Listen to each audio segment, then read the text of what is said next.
우리 성도님들 어릴 적에 어떤 꿈을 가지고 계셨습니까? 저는 어릴 적에 천문학자가 되는 것이 꿈이었습니다. 딱히 특별한 이유가 있었던 것은 아닙니다. 그저 밤하늘의 별을 보는 것이 좋았던 것 같습니다. 아마 우리 성도님들께서도 각자 다른 나름대로의 꿈을 가지면서 자라셨을 겁니다. 그 꿈을 이룰 수 있는가, 실현 가능성을 가지고서 고민하고 계산하는 것은 이미 어린아이의 마음이 아니겠지요. 이유가 무엇이든지 간에 또 그 꿈을 이룰 수 있든지 없든지 간에 그저 바라고 꿈꿀 수 있다는 것, 그것이 어린아이만이 누릴 수 있는, 또 모든 아이들이 누려야만 하는 축복일 것입니다. 이제 그 시간을 보내고 어른이 되었습니다. 어른답게 살기 위해서 직업을 갖습니다. 가정을 이루었죠. 그리고 많은 사람들 속에서 사람들과 어울려서 살아갑니다. 그렇게 인생을 살다 보니 어린 시절 꿈의 자리를 이제는 세상살이의 목표들이 대신합니다. 그런데 이 세상살이의 목표들이라고 하는 것은 결국 우리의 욕심이죠. 내가 이것을 이루어야겠다. 내가 이것을 가져야겠다. 그런 욕심의 목표들은 결코 우리 인생의 목적이 될 수는 없습니다. 결국에는 우리의 인생의 목적을 찾지 못하기 때문에 많은 사람들이 나름대로 인생의 목표를 이루거나 또 그 목표를 이루지 못했을 때 끝없는 허무감에 사로잡히게 되는 것입니다. 지혜의 왕이라고 칭송받았던 솔로몬이 말합니다. 헛되고 헛되니 헛되고 헛되도다. 천재들만이 깨달을 수 있는 대단한 비밀은 아닙니다. 누구라도 인정할 수밖에 없는 인생의 본질적인 한계이지요. 결국 목적을 알지 못하는 삶은 헛될 뿐이니까요. 오늘 예수님께서 제자들에게 말씀하십니다. 너희는 세상의 소금과 빛이라. 누구라도 한 번쯤은 들어본, 잘 알고 있는 말씀입니다. 그리고 우리는 흔히 이 말씀을 그저 착하게 살아라, 세상에 도움을 주면서 살아라 라고 하는 정도의 교훈으로서 이해합니다. 하지만 오늘 이 말씀은 그렇게 가볍게 넘길 수 있는 말씀이 아닙니다. 나는 도대체 왜 사는가? 나는 무엇을 위해서 살아야 하는가? 라고 하는 존재론적인 질문에 대한 하나님의 답이지요. 오늘 예수님께서 우리에게 삶의 목적을 주신 것입니다. 우리는 그저 사는 것이 아니라 소금과 빛으로 살아야 합니다. 그때 비로소 하나님께서 우리에게 주신 우리의 삶의 본래의 목적과 가치를 찾을 수가 있는 것입니다. 예수님께서는 오늘 말씀에서 우리들에게 세상의 소금이 그리고 세상의 빛이 되라고 말씀하지 않으셨습니다. 그저 우리가 세상의 소금이고 세상의 빛이라고 말씀하셨죠. 예수님의 십자가의 은혜로 구원을 얻은 모든 성도들은, 주님의 길을 쫓아가는 예수 그리스도의 제자들은, 우리는 이 세상의 소금과 빛입니다. 우리는 세상의 소금입니다. 소금은 음식이 상하지 않도록 지켜줍니다. 그리고 어떤 요리가 본연의 맛을 다 낼 수 있도록 도와주죠. 제 아무리 최고의 요리사가 최고의 재료들을 가지고서 요리를 만든다 해도 그 요리가 상해 있다면, 혹은 그 요리에 소금 간이 맞지 않는다면 누구도 그 음식을 맛있다고 하지 않을 것입니다. 소금이 있기에 다른 재료들이 쉽게 상하지 않고 또 음식으로서의 가치를 지킬 수 있는 것입니다. 우리는 이 세상의 소금으로 세상을 죄로 인하여서 썩지 않도록 지키는 것입니다. 하나님께서 창조하신 이 세상이 얼마나 아름다운 것인지, 또 얼마나 기쁘고 행복한 것인지를 우리가 이 세상 가운데 소금으로 있으면서 보이는 것입니다. 10명의 의인이 있다면 소돔과 고모라를 멸하지 않겠다라고 하셨던 하나님께서 이제 하나님의 자녀들을 이 세상 가운데 있게 하심으로 이 세상이 죄로 인하여서 망하지 않도록 지키시는 겁니다. 그것이 우리에게 맡겨진 우리의 소명이죠. 우리 인생의 목적인 것입니다. 그러나 우리가 이미 소금이라고 마음을 놓고 교만할 수 없는 것은 이 소금이 그 맛을 잃을 수 있기 때문입니다. 오늘날 우리가 일반적으로 사용하는 소금은 염도가 97%가 넘는다고 합니다. 그러니까 순수한 소금인 것이죠. 그러니 상온에서도 변형되지도 않고 어떤 유효 기간이 필요하지 않습니다. 변질되지 않는 것이지요. 언제나 짤 수 있습니다. 하지만 예수님 당시에 이스라엘에서 사용되던 소금은 대부분 사해 인근에서 채취된 것이었는데 일종의 천일염이었습니다. 그러니까 이 소금, 예수님께서 오늘 말씀하시는 이 소금은 오늘날에 비해서 염도도 많이 낮았고요. 그 생산 과정에서 불순물이 섞여 들어가게 되면 기껏 소금으로 만들어 놨는데 정작 그 짠맛을 잃어버리게 되는 경우들도 있었다고 합니다. 소금이 짠맛을 잃어버리면 결국에는 흙가루, 돌가루일 뿐입니다. 오늘 말씀처럼 쓸데가 없으니 밖에 던져서 밟힐 뿐이죠. 마찬가지로 세상의 소금이어야 할 그리스도인들이, 교회가 그 소금의 짠맛을 잃어버리고 우리에게 주시는 하나님의 말씀의 생명을 잃어버리고 성령 하나님의 역사하시는 그 능력을 잃어버리고 있다면 우리는 그저 헛되게 살아가는 인생일 뿐이고 세상과 다를 바 없이 모여있는 사람들의 모임일 뿐입니다. 우리는 소금입니다. 그러나 우리가 예수 그리스도의 제자로서의 삶을 살아낼 때 비로소 소금다운 소금일 수 있는 것입니다.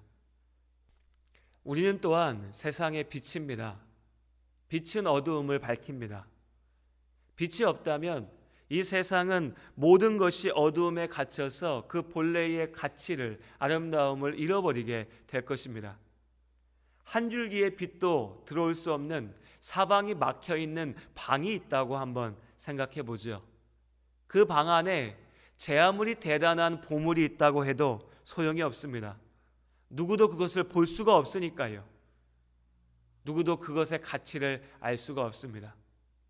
그러나 아무리 작은 불빛이라 해도 빛이 있다면 어둠은 힘을 잃습니다. 어둠은 빛을 이길 수 없습니다. 하나님께서 우리를 들어서 이 세상을 비추게 하십니다. 우리가 하나님의 말씀 앞에 순종하면서 그리스도인다운 삶을 살아갈 때 세상은 우리를 통하여 하나님이 살아계심을, 하나님의 말씀 가운데 진리가 있음을, 그 안에 생명이 있음을, 우리 인생의 목적이, 우리의 소망이 오직 하나님께 있음을 보게 됩니다. 그렇게 하나님 안에서 세상을 바라볼 때 비로소 하나님께서 창조하신 이 세상의 온전한 가치가 보여지는 겁니다. 죄를 이기고 참된 사랑의 관계를 이룰 수 있게 되죠. 우리의 몸과 마음의 아픔이 치료되고 우리가 참된 위로와 쉼을 누릴 수 있게 되는 것입니다. 우리는 그렇게 하나님께서 들어 사용하시는 세상의 빛으로 이 세상 속에서 살아가는 것입니다. 그런데 우리의 빛은 우리 안에서 나오는 것이 아닙니다. 마치 밤하늘을 비추고 있는 달처럼 하나님께서 우리를 사용하십니다. 달은 스스로의 빛으로 세상을 밝히지 않지요. 더욱 밝은 태양의 빛을 반사해서 밤하늘을 밝히는 것입니다. 마찬가지로 우리도 우리 스스로의 빛이 아니라 예수 그리스도의 빛을 비추어서 이 세상의 빛이 되는 것입니다. 예수님께서 세상의 빛으로 이 땅 가운데 오셨습니다. 우리는 그 예수님의 빛을 세상에 비추는 거울입니다. 세상은 우리를 통하여 참된 인생의 소망이 오직 하나님께 있음을 알고 참으로 복된 인생이 무엇인지 보게 되는 것입니다. 언젠가부터 아이들에게 어떤 사람이 되고 싶으냐라고 물으면 아이들은 착한 사람, 멋진 사람, 훌륭한 사람이라고 대답하지 않고 부모가 들으면 좋아할 만한 직업들로 답합니다. 아이들 잘못은 아니겠죠.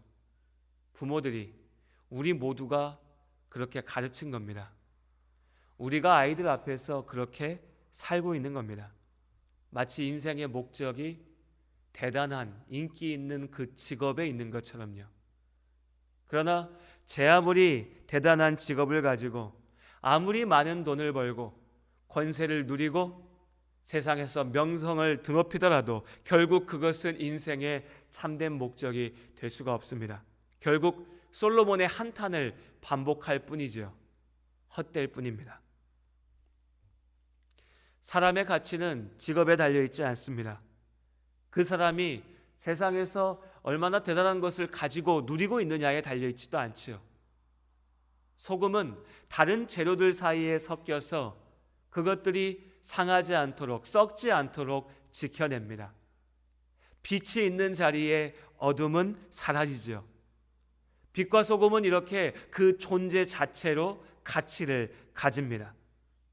우리가 예수님의 말씀대로 세상의 빛과 소금일 수 있다면, 우리가 예수님을 닮은 주님의 제자로서 살고 있다면 우리는 이미 복받는 사람이고, 우리는 이미 하나님 앞에서 우리 인생의 가치를 인정받은, 축복받은 하나님의 자녀입니다. 그러니 이제 우리가 기억해야 될 것은 우리는 빛과 소금이라는 것입니다. 그리고 빛과 소금으로 우리의 자리를 지켜야 됩니다. 우리의 가정을, 우리의 교회를, 그리고 우리와 함께하는 우리 주변의 많은 사람들을 죄악으로부터 지켜내고 그들을 그 죄악에서 건져내서 하나님 앞으로 인도하는 예수 그리스도의 복음의 빛을 전하는 삶을 우리 모두가 함께 살아낼 수 있기를 하나님 안에서 소원합니다. 말씀을 마치며 한 가지 기도 제목을 부탁드립니다. 지난 금요일 재난 안내 문자를 받고 아마 우리 성도님들도 다들 놀라셨을 거라고 생각합니다. 저는 한편으로 올 것이 왔구나라는 마음도 들었습니다. 그동안에 코로나 확진자가 없었던 우리 지역에 이제 확진자가 여러 명 나오게 되었습니다. 특히나 시내에서 많은 사람들의 일상생활의 영역과 겹치는 자리들에서 확진자들이 이동했다라는 소식을 듣고 많은 분들이 염려가 크실 거라고 생각합니다. 또 계속해서 확진자가 나올 수가 있어서 우리 모두가 다 긴장하고 있죠. 다만 이런 어려움 속에서 지나친 두려움과 걱정에 사로잡히기보다는 우리의 자리를 차분하게 지켜나가는 것이 더 중요할 것 같습니다. 하나님의 선하신 손길로 우리의 가정과 교회, 그리고 이 지역 남원과 또 우리나라를, 이 땅에 코로나로 인하여서 어려움을 겪는 모든 이들을 주님께서 지켜주시라고 우리 함께 기도하는 오늘 주일이 될 수 있기를 바랍니다. 우리 함께 기도하시겠습니다. 하나님, 빛과 소금으로 우리를 세우신 주님의 뜻을 기억합니다. 하나님께서 우리에게 맡기신 우리의 소명을 붙잡습니다. 그저 사는 것이 아니라, 세상의 욕심을 이루기 위해서 사는 것이 아니라 세상의 빛과 소금으로 우리를 통하여 하나님의 말씀이 증거되고 예수 그리스도의 생명의 복음이 증거되는 삶이 될 수 있도록 우리를 사용하여 주시옵소서.